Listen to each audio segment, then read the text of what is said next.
तो hello genius की जनता, कैसे हैं आप लोग। आ गए हैं ग्रीविंग सोल के पार्ट 2 के साथ। अगर आपने पार्ट 1 नहीं देखा है तो जल्दी से जाके देख लीजिएगा, क्योंकि तभी आपको ये पार्ट भी समझ आएगा। अभी स्टार्ट करने से पहले मैं एक छोटा सा क्विक रिकैप दे देता हूँ, जिससे कि आपको ये पार्ट समझने में आसानी हो जाएगी। तो पहले पार्ट में हमने देखा था कि हमारे क्राई ने एडवेंचर गिल्ड में एक कंपटीशन रखा था, जिसमें जीतने वाले को ब्रेविंग सोल का पार्ट बना दिया जाएगा। और उस कंपटीशन की वजह से एडवेंचर गिल्ड की हालत बहुत ज़्यादा ही बुरी हो जाती है, जिस वजह का उसका लीडर जॉनी काफ़ी ज़्यादा ही गुस्से में आ जाता है। तो हमारे बंदे को उससे माफ़ी मांगने के लिए जाना पड़ता है, लेकिन जॉनी उसे पनिशमेंट के तौर पर एक हायर लेवल का मिशन देता है, जिसे उस समय तो क्राई ले लेता है, लेकिन खुद जाने की बजाय वो लो लेवल के नए एडवेंचरर्स को उस मिशन में भेज देता है। जिसके बाद उसे पता चलता है कि असल में ये मिशन काफ़ी ज़्यादा ही खतरनाक है, और वो जिस डेंजन में जा रहे हैं वहाँ पर एक खतरनाक फैंटम भी अपेयर हुआ है, जिसने कि 3 लोगों को बड़ी बेरहमी से मार दिया। ये पता चलते ही क्राई अपने सारे मैजिकल वेपन्स उठाता है और उन लोगों को बचाने के लिए निकल जाता है। इधर हम देखते हैं कि उनके ऊपर भी एक खतरनाक मॉन्स्टर ने अटैक कर दिया था। अब आगे यहाँ पर ये लोग जैसे तैसे कर कर इस मॉन्स्टर को हरा देते हैं, और इनकी हालत देखकर तो भाई पता चल रहा था कि ये मॉन्स्टर कितना ज्यादा ही ताकतवर था। यहाँ पर गार्ग गिलबर्ट से कहता है कि आखिर तुमने इस मॉन्स्टर के ऊपर अपनी तलवार के फायर मैजिक का यूज क्यों नहीं किया। जिस पर गिलबर्ट बड़े हैरान होकर कहता है कि मुझे पता नहीं है कि आखिर मेरी स्वॉर्ड का माना कैसे खत्म हो गया, इसीलिए मैं इसकी पावर्स का यूज नहीं कर पा रहा हूँ। तभी उसे याद आता है कि कल क्राई ने उसकी स्वॉर्ड का यूज किया था, तभी शायद उसका सारा माना खत्म हो गया होगा। ये सुनते ही रूरा की भाई फट जाती है, और वो उनसे कहती है कि अब भाई हमारे पास कोई पावरफुल वेपन भी नहीं है जिससे कि हम आगे आने वाले मॉन्स्टर से फाइट कर सकें, इसीलिए हमें वापस चलना चाहिए। इसी पे गार भी कहता है कि हाँ, यहाँ पर इतने खतरनाक मॉन्स्टर हैं, तो ऐसा लगता है कि जिन्हें हम रेस्क्यू करने आए हैं वो भी अब तक मर चुके होंगे, इसीलिए हमें चलना चाहिए। लेकिन बीच में टीना टपकती है और क्राई की साइड लेते हुए कहती है कि नहीं, हम ऐसा नहीं कर सकते हैं। मुझे तो लगता है कि ये सब हमारे मास्टर का प्लान है। उन्होंने जानबूझकर गिलबर्ट की स्वॉर्ड का माना खत्म किया ताकि हम उसके ऊपर निर्भर ना रहें और अपने टीम वर्क और काबिलियत से इन सभी मुसीबतों का सामना करें। और वैसे भी हम लोग यहाँ पर किसी की मरी हुई बॉडी कलेक्ट करने नहीं आए हैं।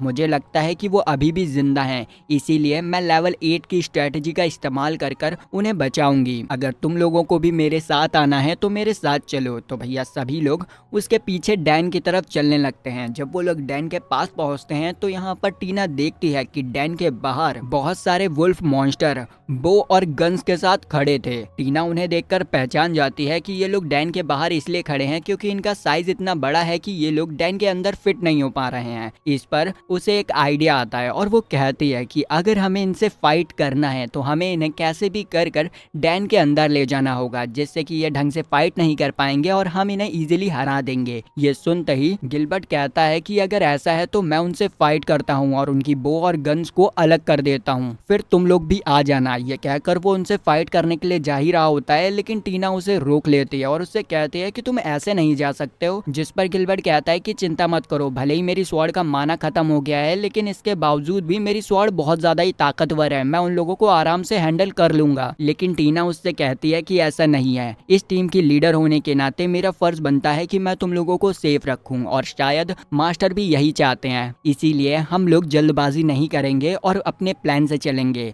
यहाँ पर वो कहती है कि रूरा और मैं एक थीफ हैं और हमारी स्पीड तुम लोगों से ज्यादा है, तो हम लोग उन मॉन्स्टर को भटकाएंगे, और इसी चीज का फायदा उठाते हुए तुम लोग पीछे से जाना और उनके ऊपर हमला कर देना। उन लोगों के वेपन्स इतने रेंज नहीं है कि वो हम लोगों के ऊपर अटैक कर पाएं, इसीलिए हम लोग उन्हें इजीली हरा देंगे। इधर दूसरी तरफ हम हमारे नल्ले से क्राई को देखते हैं, जिसके पैरासूट में भाई ब्रेक तो होती नहीं है, तो वो फुल स्पीड में आगे की तरफ बढ़ रहा होता है। तभी हमें उसका एक फ्लैशबैक दिखाया जाता है और हमें पता चलता है कि क्राई की टीम ग्रीविंग सोल को एडवेंचरर बने हुए पूरा 1 हफ्ता बीत चुका है, और इस समय उसकी टीम लेवल 1 के डेंजन में एक फैंटम को हरा कर आ रही है, जिसमें कि ल्यूक की तलवार टूट चुकी थी। ल्यूक यहाँ पर दुखी था और कहता है कि भाई मेरी डिवाइन स्वॉर्ड टूट गई है, जिस पर उसके बाकी दोस्त कहते हैं कि अरे चिंता मत करो, वैसे भी ये एक लकड़ी की छड़ी थी। यहाँ पर वो लोग ये भी कहते हैं कि मुझे तो बड़ी हैरानी हो रही है कि लेवल 1 के डेंजन में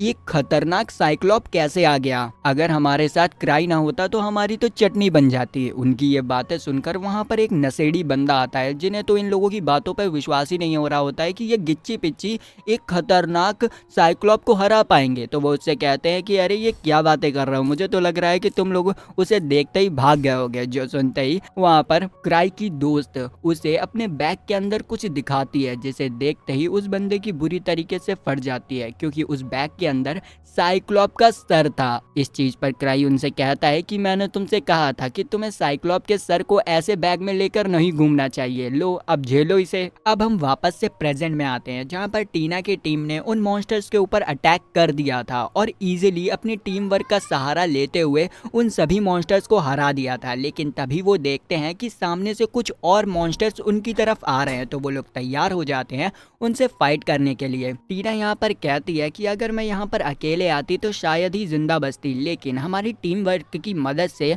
हम लोगों ने इन मॉन्स्टर्स को हरा दिया। भले ही गिलबर्ट बड़ी बड़ी बातें करता हो, लेकिन वो पावरफुल तो है। और इधर हमारा गार्ग अपने एक्सपीरियंस के चलते बहुत अच्छी तरीके से कोऑर्डिनेट कर पा रहा है। लेकिन रूरा फाइट में इन्वॉल्व तो नहीं कर रही है, पर एक थीफ होने के नाते उसकी जो ट्रैकिंग स्किल्स हैं वो बहुत ज्यादा ही अच्छी हैं, जिस वजह से मैं अच्छे से मॉन्स्टर से फाइट कर पा रही हूँ। ओवरऑल देखा जाए तो हमारी टीम बहुत ताकतवर है। ये कहते हुए वो कहते हैं कि मास्टर आप तो गॉड हैं जो कि हमें इस मिशन पे भेजा। इधर दूसरी तरफ हमें गिलबर्ट को भी दिखाया जाता है, जो कि एक मॉन्स्टर से फाइट कर रहा होता है और उसे याद आता है कि उसने किस तरह अपने टीममेट्स को छोड़ा था, क्योंकि वो उसके साथ अच्छी तरीके से कीप अप नहीं कर पा रहे थे और वो लोग काफी ज्यादा ही कमजोर थे। इसीलिए उसने अपनी टीम को छोड़ दिया ताकि वो और भी ज्यादा बेहतर हो सके। लेकिन इस समय उसे रियलाइज हुआ कि उसकी टीम उसके साथ कितनी ज्यादा ही डेस्परेंट थी, लेकिन उस समय वो काफी ज्यादा ही गुस्से में था, इसीलिए वो समझ नहीं पाया। यहाँ पर उसे उस मॉन्स्टर से फाइट करने में थोड़ी प्रॉब्लम हो रही थी। ये देखते हुए गार्ग उसके पास आता है और उससे कहता है कि चलो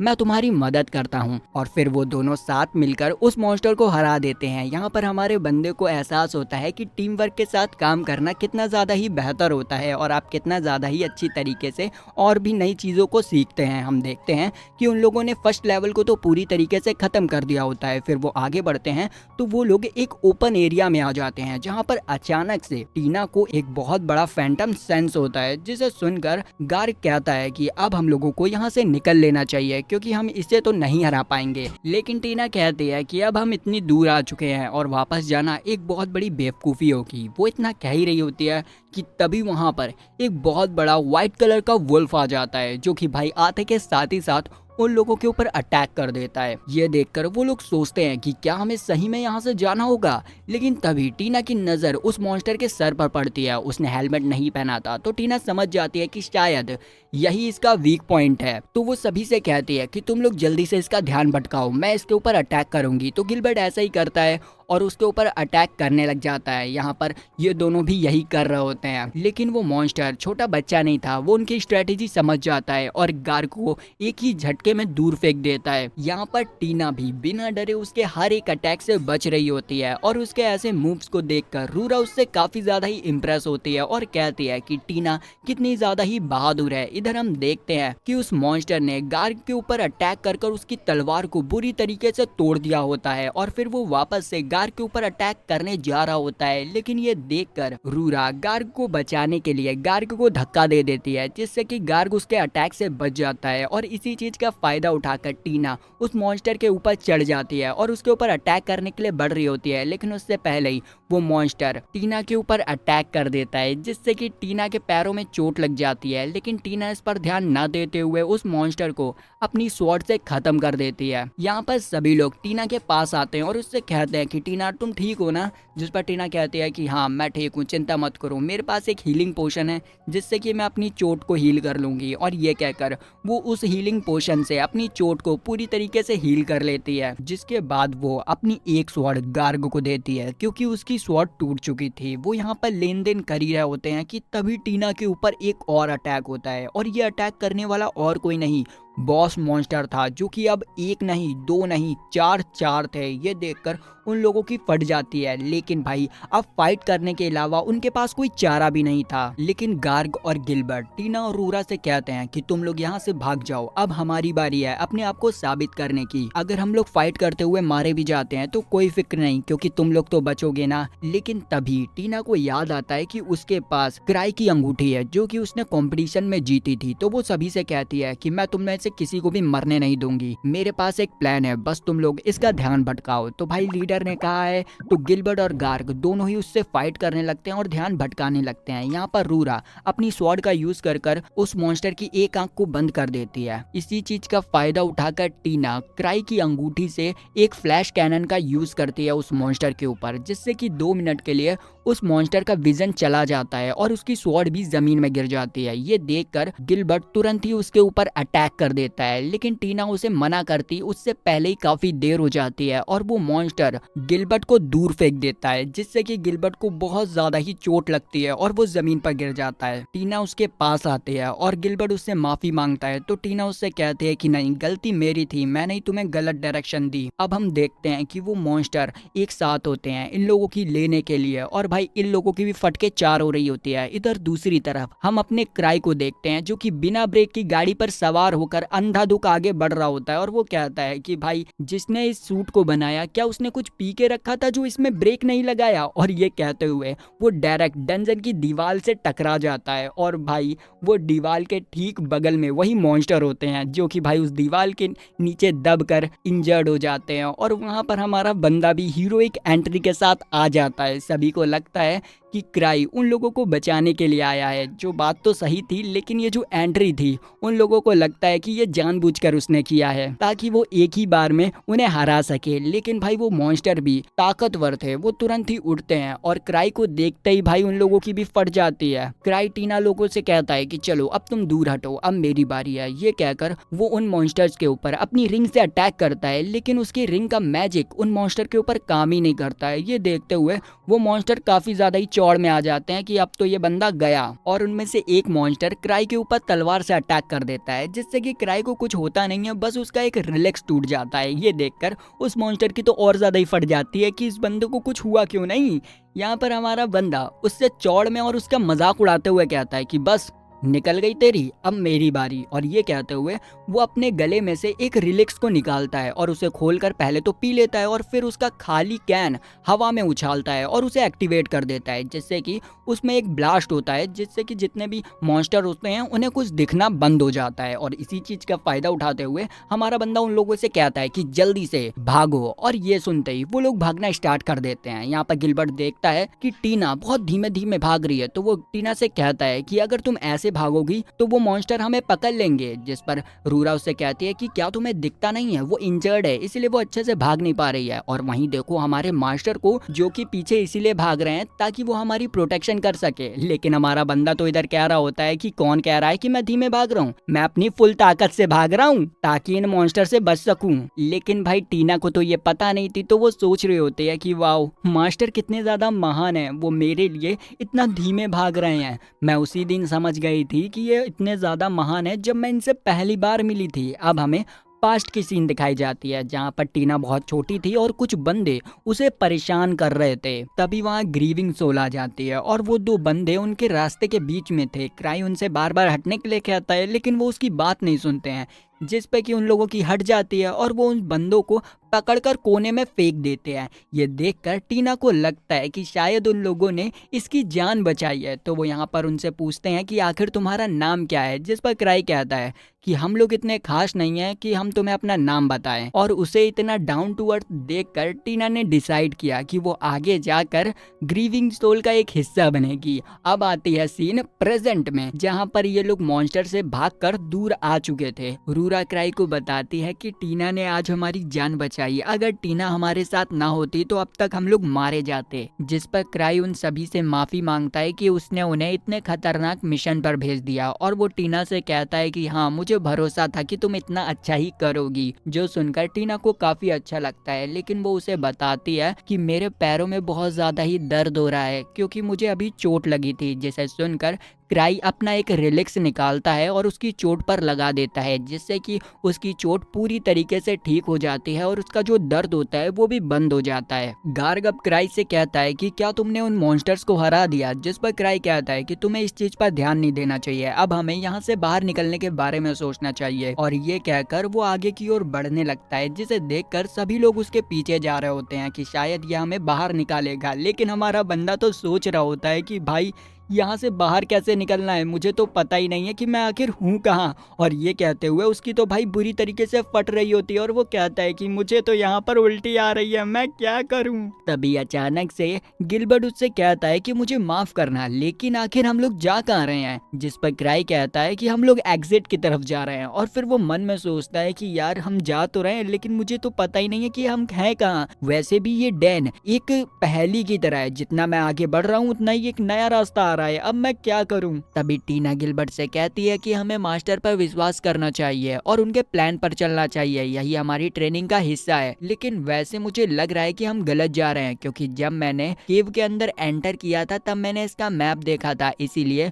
मुझे इस डेंजन का लेआउट पता है। और अगर हम ऐसे ही चलते रहे तो हम कभी भी एग्जिट तक नहीं पहुंच पाएंगे। अगर हमें एग्जिट करना है तो हमें वापस से बॉस चैम्बर की तरफ जाना होगा, तभी हम एग्जिट कर पाएंगे। ये सुनते ही क्राई थोड़ा हैरान हो जाता है और सोचने लगता है कि अच्छा उस तरफ एग्जिट था और वही बॉस चैम्बर था, तभी तो मैं सोचूं कि ये मॉन्स्टर इतने ज्यादा ताकतवर कैसे। इस पर रूरा कहने लगती है कि ये बात तो सही है कि ये हमारी ट्रेनिंग का एक हिस्सा है, लेकिन हमें ये तो पता होना चाहिए कि हम किस तरफ जा रहे हैं। लेकिन हमारा बंदा तो मन में कहता है कि मैं क्या बताऊं यार, मैं बताऊं क्या, मुझे खुद नहीं मालूम। और ये कहकर वो आगे बढ़ने लग जाता है और सोचता है कि आखिर ये लोग मुझ पर इतना निर्भर क्यों हैं, चलो एक टर्न ले लेता हूँ। और ये कहकर वो मुड़ जाता है, लेकिन वो तो मुड़ जाता है लेकिन सभी लोग उसके सामने देखकर बहुत ज्यादा ही हैरान हो जाते हैं, क्योंकि वहां पर वही एडवेंचरर थे जिन्हें कि ये लोग ढूंढने आए थे, मतलब रेस्क्यू करने आए थे।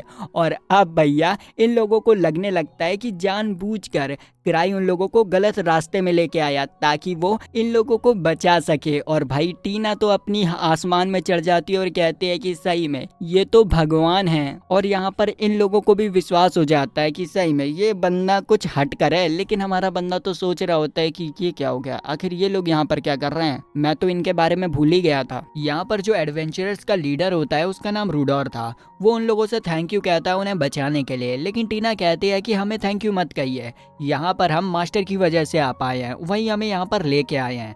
जिस पर क्राई कहता है कि अरे ये सब तो कोइंसिडेंट था, मैंने कुछ भी नहीं किया है। उसकी इस बात को सुनकर गिलबर्ट और गार्ग को लग रहा होता है कि क्राई कितना डाउन टू अर्थ है, वो अपनी तारीफ ही नहीं करवाना चाहता है। इतने में ही रूरा उन्हें बताती है कि मैंने इन सभी को पोषण तो दे दिया है, लेकिन ये काफी ज्यादा ही वीक हैं, इन्हें कुछ खाने की जरूरत है। ये सुनकर क्राई उनसे कहता है कि अच्छा ये बात है, ये लो। और ये कहकर वो अपने मैजिकल बैग से बहुत सारी चॉकलेट्स निकालकर उन सभी को दे देता है और उनसे कहता है कि खाओ, अगर तुम्हें और चाहिए तो मुझसे मांग लेना, मेरे बैग में बहुत सारी चॉकलेट पड़ी हुई हैं। उसकी ये चीज देखकर गिलबर्ट उसके पास आता है और उससे पूछता है कि आखिर तुम्हारे इतने छोटे से बैग में ये सारी चॉकलेट्स आई कहाँ से। जिस पर क्राई उससे कहता है कि ये मैं नहीं बता सकता, ये एक सीक्रेट है। वहीं गार्ग रूडोल्फ से कहता है कि अच्छा हुआ तुम बच गए, लेकिन मुझे इस बात पर हैरानी हो रही है कि तुम लोग तो सब लेवल 5 के थे, तब तुम उन मॉन्स्टर से कैसे हार गए। जिस पर रूडोल्फ कहता है कि नहीं, वो मॉन्स्टर काफी ज्यादा ही खतरनाक था और इस चीज के लिए हम तैयार भी नहीं थे। जो सुनकर गिलबर्ट उसके पास आता है और कहता है कि क्या वो खतरनाक था, वो व्हाइट वुल्फ इतना भी खतरनाक नहीं था। जिस पर रूडोल्फ थोड़ा कंफ्यूज होता है और उससे पूछता है कि आखिर तुम कौन से मॉन्स्टर के बारे में बात कर रहे हो। जिस पर गिलबर्ट बताता है कि अरे वही मॉन्स्टर जिसने कि अपने आधे सर पर एक स्कल पहना हुआ था। ये सुनकर रूडोल्फ उससे कहता है कि नहीं, हमारी फाइट उससे नहीं हुई थी, हमारी फाइट एक छोटे से फैंटम से हुई थी जिसने कि अपने मुंह पर एक खतरनाक सा स्कल पहना हुआ था और वो सही में बहुत ज्यादा ही ताकतवर था। मेरे हिसाब से देखा जाए तो वो द 1000 स्वॉर्ड से भी ज्यादा ताकतवर था। ये सुनते ही टीना क्राई की तरफ देखने लगती है। ट्राई यहाँ पर कहता है कि अच्छा ऐसा है क्या, वो बंदा तो काफी ज्यादा ही ताकतवर है, उसने सिटी के हर एक स्वॉर्ड टेक्निक को मास्टर करके रखा है। मुझे नहीं लगता है कि वो ऐसा भी हो सकता है। और हमें पता चलता है कि जिस बंदे को 1000 स्वॉर्ड का टाइटल मिला है वो और कोई नहीं ल्यूक है, जो कि हमारे बंदे का दोस्त है और ग्रीविंग सोल का एक और मेंबर है। क्राई यहाँ पर कहता है कि शायद वो मॉन्स्टर ताकतवर है, लेकिन वो इतना ताकतवर नहीं हो सकता है कि वो मेरे ल्यूक को हरा पाए। अगर अब तक ल्यूक को पता चलता कि ऐसा भी मॉन्स्टर इस दुनिया में एग्जिस्ट करता है तो वो कब का उसे मार देता है, ऐसा हो ही नहीं सकता है। यहाँ पर रूडोल्फ कहता है कि मुझे तो खुशी इस बात की है कि उस फैंटम ने हमें जिंदा छोड़ दिया, लेकिन अगली बार वो अगर हमें मिला तो वो हमें बिल्कुल भी नहीं बख्शेगा। इस पर रूरा क्राई से पूछती है कि अब हम क्या करें, तो क्राई मन में कहता है कि यार इसमें मैं क्या बताऊं। तभी अचानक से उन सभी को एक खतरनाक वाला ऑरा महसूस होने लगता है और उनकी फटने लग जाती है। लगता है कि वो फैंटम यहाँ पर आ गया है, लेकिन हमारा बंदा अलग ही अपने रिंग्स को चेक कर रहा होता है और कहता है कि अब ती अगर मेरी फाइट हुई तो मैं बुरी तरीके से पिटूंगा, क्योंकि मेरी एक रिंग पहले ही डिस्ट्रॉय हो चुकी है, अब मेरे पास 5 हैं और वैसे भी मेरी रास्ते में कहीं स्वॉर्ड रिलिक्स खो चुकी है, अब मुझे पता नहीं आगे क्या होगा। तभी हम देखते हैं कि सामने से वही फैंटम आ रहा होता है, जिसके भाई प्रेजेंस ही से इन लोगों की फटने लग जाती है और रूरा तो बुरी तरीके से डर जाती है और कहती है कि ये कितना ज्यादा ही डरावना है। क्राई तुरंत ही टीना के सामने आ जाता है और उससे कहता है कि पीछे हटो, यहाँ से मैं देखूंगा। क्राई कहता है कि अगर मैं नाइट हाउलर का यूज करूँ तो मैं एक ह्यूमन मिसाइल बन जाऊंगा, जिससे कि मैं थोड़ी देर के लिए उस मॉन्स्टर को उलझा कर रखूंगा, इतने में हम लोग भाग ही सकते हैं। वो ये सोच ही रहा होता है कि वो मॉन्स्टर भी उनकी तरफ आ रहा होता है। तभी वो लोग नोटिस करते हैं कि उस मॉन्स्टर के ठीक पीछे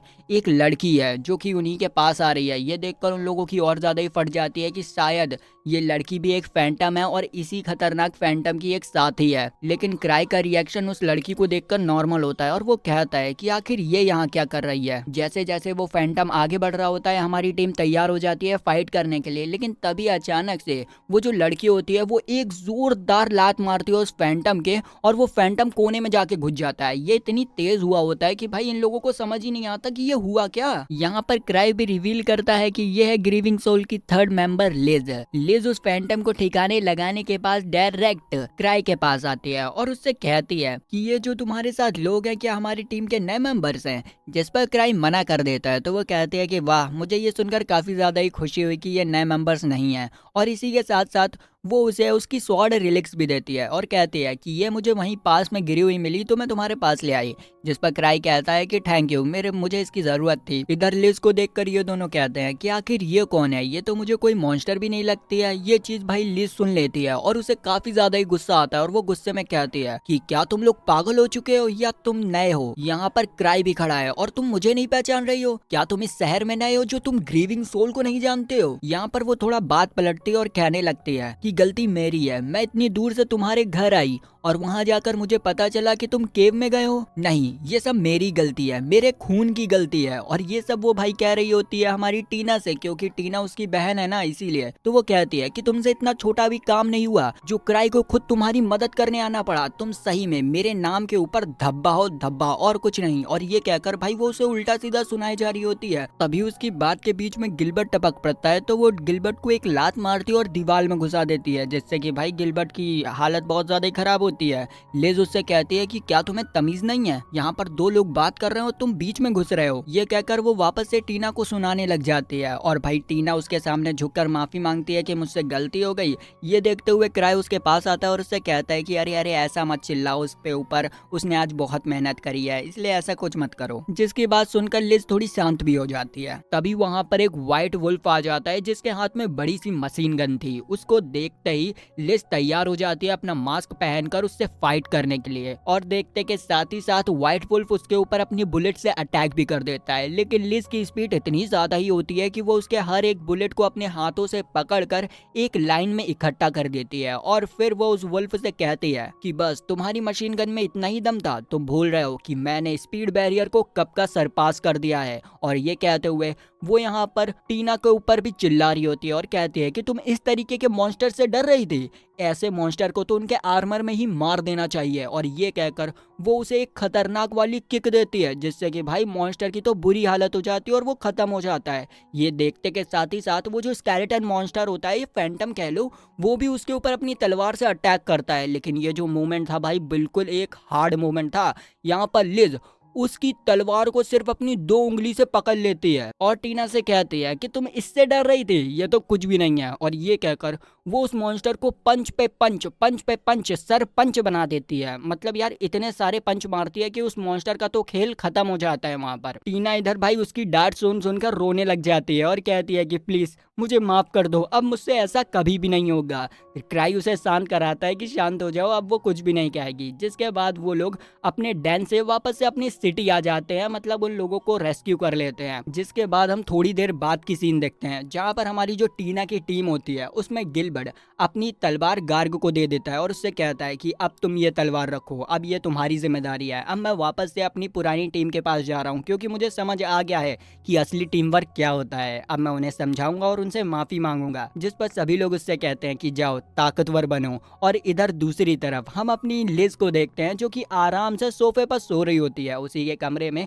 क्राई भी आ जाता है और कहता है कि आखिर वो चीज़ गई कहाँ। वो थोड़ा कंफ्यूज था, शायद उसका कुछ खो गया था और वो ढूंढ रहा होता है कि यार गया कहाँ। तभी हमें 1 साल पहले की सीन दिखाई जाती है जहाँ पर हम ग्रेविंग सोल की एक और मेंबर को देखते हैं जिसका नाम C3 स्मार्ट था और वो ग्रेविंग सोल की आल्केमिस्ट थी, जिसे कि हम भाई नॉर्मल भाषा में साइंटिस्ट भी कह सकते हैं। वो जितने भी एक्सपेरिमेंट बनाया करती थी वो ज़्यादातर हमारे बंदे क्राई को दे दिया करती थी और इस समय भी वो अपने एक खतरनाक से इन्वेंशन को क्राई को देने आई थी जो कि एक स्लाइम था बोतल में बंद। वो यहाँ पर स्लाइम उसे देती है और उससे कहती है कि इसे संभाल कर रखना। क्राई उस स्लाइम को देखकर कहता है कि इसे देखकर मुझे अपना बचपन याद आ गया, कैसे हम लोग डंजन में बहुत सारे स्लाइम्स को मारा करते थे और आज देखो मेरे पास भी है। और ये कहकर वो उस कैप्सूल को खोलने लग जाता है, लेकिन C3 उसे रोकती है और उससे कहती है कि इसे खोलने का भूल बिल्कुल मत करना, ये बहुत ज़्यादा ही खतरनाक है। अगर ये बाहर आ गया तो पूरी किंगडम को ख़त्म कर देगा। ये सुनते ही हमारा बंदा डर जाता है और कहता है कि तुमने मुझे इतनी खतरनाक चीज़ दे दी,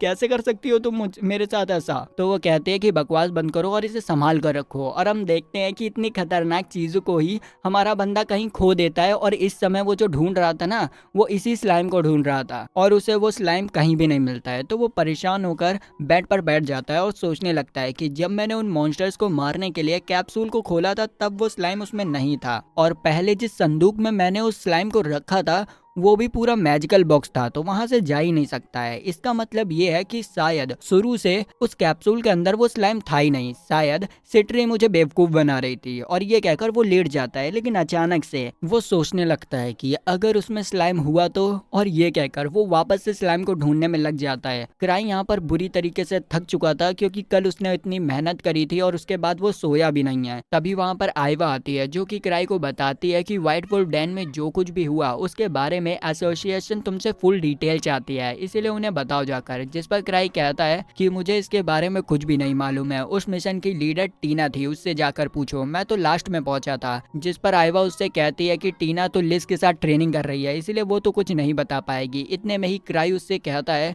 कि एक बात बताओ, क्या तुमने सिटी में कुछ खतरनाक होते हुए देखा है, मतलब कुछ गड़बड़ हुई हो। जिस पर वो कहती है कि अभी तक तो कुछ भी नहीं हुआ है, लेकिन अब तुमने कहा है तो शायद मुझे देखना चाहिए। तो वो कहता है कि नहीं चिंता मत करो, कुछ नहीं हुआ होगा, तुम्हें ज्यादा टेंशन लेने की जरूरत नहीं थी। वो यहाँ पर उससे कहता है कि अब मैं टीना को देखने जा रहा हूँ और ये कहकर निकल जाता है। वो जैसे ही ट्रेनिंग ग्राउंड के बाहर पहुंचता है वो देखता है कि ट्रेनिंग ग्राउंड के बाहर बहुत सारे लोग खड़े हैं। तो वो उनमें से एक बंदा 7 से बात करता है जो कि ऑब्सीडियन क्रॉस का लीडर था। 7 उससे कहता है कि जल्दी से लिज को रोक दो, हम लोगों को वो ट्रेनिंग नहीं करने दे रही है। जिस पर क्राई कहता है कि मैं उस मॉन्स्टर को बिल्कुल भी नहीं रोक सकता हूँ, तुम्हें ये काम किसी और से कहना चाहिए। तो वो कहता है कि एनसम और लूसिया यहाँ पर है नहीं, इसीलिए अब तुम्हें ही उसे रोकना होगा। तो हमारे बंदे के पास कोई चारा भी नहीं बचता है, तो वो डायरेक्ट गेट खोलता है और देखता है कि भाई लिज के पैरों के पास टीना अधमरी पड़ी होती है और वो उससे कह रही होती है कि बस तुम्हारे अंदर इतना ही दम था, जल्दी उठो। और ये कहकर वो उसे मारने वाली होती है, लेकिन इतने में ही क्राई उसे रोक लेता है और उससे कहता है कि चलो आज की ट्रेनिंग बहुत हो गई, अब हम लोगों को यहाँ से चलना चाहिए। जिस पर भाई लिज उससे गुस्से में कहती है कि क्या तुम मुझे रोकना चाहते हो। तो वो कहता है कि हाँ मैं तुम्हें रोक रहा हूँ। जिस पर वो खुश होते हुए कहती है ठीक है मैं रुक जाती हूँ। लेकिन भाई टीना उसका पैर पकड़ लेती है और कहती है कि अभी मैच खत्म नहीं हुआ, अभी बाकी है। और हम देखते हैं कि टीना ने ग्रीविंग सोल का मास्क पहना होता है और वो कहती है कि अब मेरे अंदर वापस से पावर आ चुकी है। ये देखकर भाई लिज काफी ज्यादा ही खुश होती है और कहती है ये किया ना तुमने मेरी बहन होने वाली बात, चलो फाइट किया जाए। ये सुनते ही हमारा क्राई वापस से बाहर आ जाता है और उन सभी से कहता है कि मुझे नहीं लगता कि मैं लिज को रोक पाऊंगा, इसलिए मुझे माफ करो। जिस पर सेवन कहता है कि कोई बात नहीं, टीना अगर ताकतवर होगी तो इसमें हमारा ही फायदा है। वो यहाँ पर क्राई से कहता है कि क्या तुम्हें पता है कि व्हाइट वुल्फ ड्रैन के रूट को ब्लॉक कर दिया गया है। जिस पर क्राई कहता है कि ऐसा क्यों, तो वो बताता है कि ऐसा इसलिए क्योंकि वहां पर बहुत सारे फैंटम देखे गए हैं जो कि सबके लिए खतरा भी हो सकते हैं। नाइट्स ने कुछ इन्वेस्टिगेटर्स को वहां पर भेजा था, लेकिन उन्हें भी किसी फैंटम ने बेरहमी से मार दिया। जिस पर क्राई कहता है कि हाँ, मैंने इस बारे में सुना है। वो मन में सोचने लगता है कि शायद इसी वजह से गार्ग मुझे उस मिशन पर भेजना चाहता था। उसको इतना सोच विचार करता देखकर सेवन उससे पूछता है कि आखिर तुम इतना कूल कैसे रह सकते हो। तो वो मन में सोचता है कि यार, क्योंकि ये मेरा मिशन है ही नहीं, वैसे भी ये मिशन मैं किसी और को देने वाला हूँ। ये सोचते हुए उसे एक आइडिया आता है और वो कहता है कि अगर मैं ऑब्सीडियन क्रॉस को जॉनी के पास भेज दूं तो वो इन्हें उस मिशन पर भेज देगा और मुझे उस मिशन पर नहीं जाना पड़ेगा। तो वो यहाँ पर सेवन से कहता है कि अब तुम लोग ट्रेनिंग नहीं कर रहे हो तो क्यों ना तुम लोग एसोसिएशन के लिए एक मिशन करो, और अगर तुम वहीं जा रहे हो तो जॉनी से कह देना कि क्राई थोड़ा बिजी है, इसीलिए वो उससे मिल नहीं पाएगा। और ये कहकर वो वहां से निकल जाता है, लेकिन जाने से पहले वो अपनी ही तारीफ कर रहा होता है कि वाओ, मैं कितना ज्यादा जीनियस हूँ, और वहां से निकल जाता है। वहीं सेवन के पास बैठा हुआ जो बंदा होता है वो कहता है कि मुझे नहीं लगता कि ये बंदा ताकतवर है, ये हमेशा अपने कामों को किसी और के ऊपर डाल देता है और खुद निकल जाता है। जिस पर सेवन कहता है कि क्राई ऐसा ही है, तुम्हें पता नहीं है, वो एक चलता फिरता मॉन्स्टर है। वो ग्रीविंग सोल का लीडर है और इसी के साथ वो इस क्लैन का भी मास्टर है। तुम अभी नए हो इसलिए तुम्हें उसके बारे में ज्यादा नहीं मालूम है, जैसे तुम उसके साथ रहोगे तुम्हें समझ आ जाएगा। इधर दूसरी तरफ हम अपने जॉनी सिंस भैया को देखते हैं जो कि व्हाइट वुल्फ डैन के बारे में ही बात कर रहे होते हैं। वो कहते हैं कि मैंने नोटिस किया उन फैंटम्स में सब कुछ चेंज हुआ है, लेकिन उनका जो माना लेवल है वो उतना ही है। और इसी के साथ साथ वहाँ का जो ट्रेजर है वहाँ पर कुछ गड़बड़ हो रखी है, क्योंकि ट्रेजर हर तरीके से गायब हो चुका है। मुझे इस बारे में क्राई से बात करनी होगी, लेकिन उसकी असिस्टेंट उसे बताती है कि क्राई थोड़ा बिजी चल रहा है, अभी थोड़ी देर पहले मुझे इस बारे में पता चला है। जिस पर जॉनी कहता है कि चिंता मत करो, कल जाकर मैं खुद ही उससे मिल लूंगा, फिर तो वो मुझसे बात करेगा ही ना। जिस पर वो कहती है कि हाँ, ऐसा हो सकता है। फिर हमें वापस से व्हाइट वुल्फ डैन दिखाई जाती है, जहाँ पर हमें एक मिस्टीरियस कल्ट को दिखाया जाता है जो कि यहाँ पर कुछ खतरनाक कर रहे होते हैं। उनमें से एक बंदा जो होता है वो कहता है कि मुझे लगा नहीं था कि हाई लेवल के हंटर भी इन सब चीजों में इन्वॉल्व हो जाएंगे। इतने में ही दूसरे बंदे कहते हैं कि मास्टर, हम लोगों को यहाँ से मूव ऑन करना पड़ेगा, वरना एक्सप्लोरेशन एसोसिएशन यहाँ पर आ जाएगी और सब कुछ बिगड़ जाएगा। ये सुनकर वो बंदा कहता है कि मुझे नहीं लगा था कि 1000 ट्रिक्स क्राई हमारे मिशन के बीच का इतना बड़ा पत्थर बनेगा। जिस पर एक बंदा कहता है कि वो मामूली हंटर्स नहीं समझ पाएंगे कि आपने क्या खोज निकाला है, आप है great sage magical society of Akashic के लीडर। वो लीडर उस सामने रखी हुई चीज के बारे में बताने लगता है कि इसके अंदर एनॉमिस एनर्जी इकट्ठा हो रही है जो कि धरती की नस नस में बहती है। अगर इसको हम अच्छी तरीके से यूज करना सीख गए तो हम कहीं भी ट्रेजर वॉर्ड को बना सकते हैं। और ये जो हंटर्स हैं वो इस चीज को नहीं समझते हैं। अगर मेरा एक्सपेरिमेंट कामयाब हुआ तो हमारे लिए चांदी ही चांदी हो जाएगी। जिस पर उनका एक साथी कहता है कि अब तो ये चीज बेकार हो जाएगी, क्योंकि एसोसिएशन वाले यहाँ पर पहुंच जाएंगे और हमारे एक्सपेरिमेंट को सीज कर देंगे। वो ये भी कहता है कि आखिर इतने क्रिटिकल सिचुएशन में सोफिया कहाँ है, वो अपनी ट्रिप एंजॉय कर रही है। जिस पर लीडर कहता है कि गुस्सा मत करो, वो मुझसे पूछ कर ही गई है और वो हमेशा कम्युनिकेशन स्टोन से मुझसे बात करती है और वो जल्द ही आने भी वाली है। वो यहाँ पर अपने मन में कहता है कि सोफिया मेरी राइट हैंड है और मैं उस पर सबसे ज्यादा भरोसा करता हूँ, अगर वो यहाँ पर होती तो ये सारी प्रॉब्लम आती ही नहीं। और उसके बाद वो उन सभी से कहता है कि चलो अब इंफॉर्मेशन कलेक्ट करके मुझे दो आके, और ये सभी लोग इंफॉर्मेशन कलेक्ट करने के लिए निकल जाते हैं। इधर दूसरी तरफ हम देखते हैं कि भाई शहर की हालत गंदी हो रखी होती है, किसी स्लाइम जैसे मॉन्स्टर ने पूरे शहर को खत्म कर दिया होता है और ये सब हमारा बंदा खड़े होकर देख रहा होता है। तभी अचानक से उसकी आंखें खुलती हैं और हमें पता चलता है कि भाई ये सपना है। वो अभी भी उस स्लाइम के बारे में सोच रहा है जिस वजह से सपने आ रहे हैं। तभी उसे गर्मी सी महसूस होती है और उसे पता चलता है कि उसके बगल में लिज सो रही थी, जो कि उसे देखते ही उठ जाती है। लिज उससे पूछती है कि क्या हुआ, तो वो कहता है कि कुछ नहीं। यहाँ पर लिज उससे पूछने लगती है कि क्या तुम आज फ्री हो। जिस पर क्राई कहता है कि हाँ मैं तो फ्री हूँ, लेकिन तुम तो फ्री नहीं होगी ना, तुम्हें तो टीना को ट्रेनिंग करानी है। जिस पर वो बोलती है कि नहीं, आज मैं उसे ट्रेनिंग नहीं कराऊंगी वरना उसकी बैंड बच जाएगी। तो यहाँ पर क्राई उससे कहता है कि ठीक है आज कुछ मस्ती की जाए। जिस पर वो बोलती है कि हाँ, और ये कहकर वो उसके गले लग जाती है। अब हमें सुबह की सीन दिखाई जाती है जहाँ पर जॉनी क्राई से मिलने आया होता है, लेकिन टीना उससे कहती है कि माफ करना आज क्राई थोड़ा बिजी है। जिस पर जॉनी उससे कहता है कि आखिर तुम नाइट पैलेस से कब आई, और आ तो गई लेकिन तुमने मुझे रिपोर्ट क्यों नहीं दी तो वो कहती है कि क्या मैं तुम्हारी नौकर हूँ जो तुम्हें हर समय रिपोर्ट दूँ।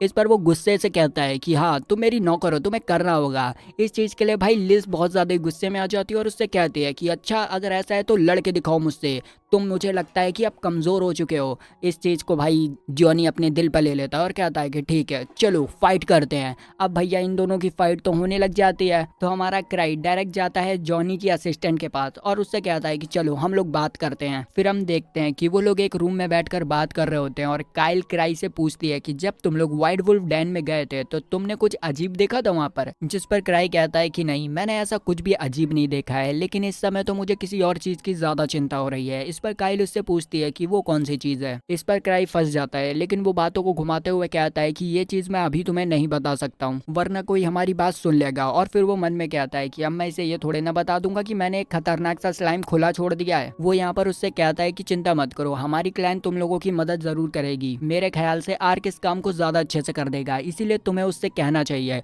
वो यहाँ पर मन में काइल से कहता है कि मुझे माफ करना, मुझे तुमसे झूठ बोलना पड़ रहा है। इधर दूसरी तरफ हम जॉनी और लिज की फाइट देखते हैं जो कि भाई बहुत ज्यादा खतरनाक हो रही होती है और हमारी क्राई का घर फालतू में टूट रहा होता है। यहाँ पर लिज जॉनी को चिढ़ाते हुए कहती है कि क्या हुआ, तुम्हारा हथियार काम नहीं कर रहा, लगता है तुम अब बूढ़े हो चुके हो। ये सुनकर जॉनी गुस्से में आ जाता है और अपने रेज मोड को एक्टिवेट करके वो लिज के ऊपर अटैक करने लग जाता है। लेकिन लिज एक थीफ थी तो उसकी स्पीड भी अच्छी थी और वो उसके हर एक अटैक से बच भी रही होती है। ये चीज हमारा बंदा दूर से देख रहा होता है और कहता है कि मेरे महल का बैंड बजे उससे पहले मुझे इनकी फाइट को रोकना पड़ेगा। तो वो जल्दी से वहां जाता है और फाइट को रोकने के लिए कह देता है, जिस पर लिज तो रुक जाती है और डायरेक्ट उससे आके चपक जाती है। वो इतनी तेज वहां से हटी होती है कि जॉनी भी सोच रहा होता है कि भैया सही में इसकी स्पीड काफी ज्यादा ही बढ़ गई है। और फिर ये दोनों वहां से चले जाते हैं और जॉनी मन में सोच रहा होता है कि लगता है मुझे भी अब ट्रेनिंग स्टार्ट करनी होगी। इधर दूसरी तरफ हम क्राई और लिज को देखते हैं जिनकी डेट स्टार्ट हो जाती है और वो दोनों एक दूसरे से बात करते हुए जा रहे होते हैं। तभी अचानक से लिज को एक बंदा सस्पिशियस लगता है और वो तुरंत उसे पकड़कर दबोच लेती है